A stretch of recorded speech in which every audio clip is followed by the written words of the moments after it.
So we all hear the buzz about the sex talk with our teens, right? Yeah, and fair enough, I agree. But what about the money talk? A while back, my 16-year-old son came to my wife and I explained to us that he wanted to be a millionaire before the age of 30. And he asked me if I would share more about my businesses, especially real estate investing. Now, I've always tried to involve him in different lessons of financial intelligence, but never force him. Standing on the side, I've been watching him with his own little ventures, and his initiative and motivation has really grown over the last year. So being 16 and taking these things into account, I decided it was time to have the money talk. Now what we did is we went to a mastermind room in my office. I said, I will always try to support your gifts and talents and give you opportunities that I didn't have. However, I will not do the push-ups for you and I will hand you nothing. Our family financials are confidential, so they're not to be shared loosely with your friends, and they're tied to certain core values. And those core values I hold very sacred. So you can make your own choices. I'm not saying you can't.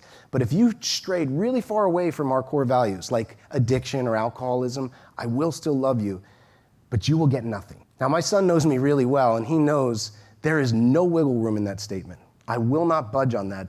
I love him too much to do that. He agrees. So on the first whiteboard, I write out in pictures and diagrams and bullet points about my different businesses, real estate, assets. I go over how they make money or lose money, the pros, the cons, basically an oversimplification of our overall financials.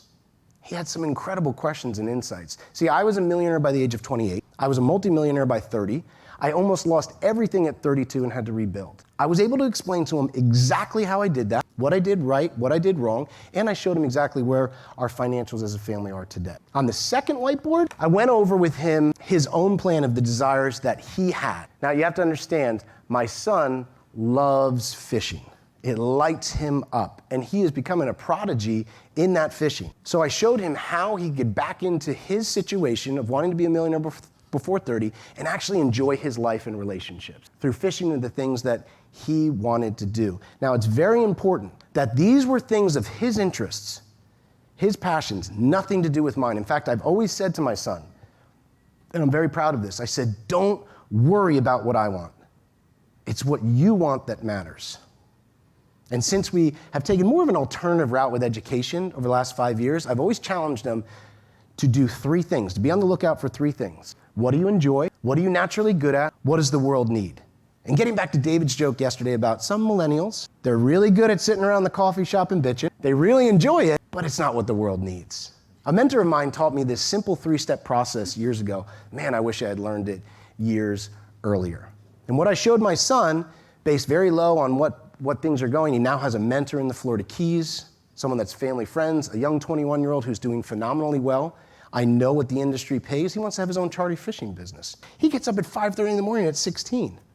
Sometimes hard to get kids up by noon at that age. So I let him do that. He has a mentor, and I showed him exactly this, very scratch work, of how he can have what he wants, doing what he wants, and something he's naturally good at. He can dump money back into his fishing charting business that he wants to have, into a simple insurance program, which my friend Garrett Gunderson, who I know very well, sets up, and then also into real estate investments, which I'm very good at, and to his side hustle business.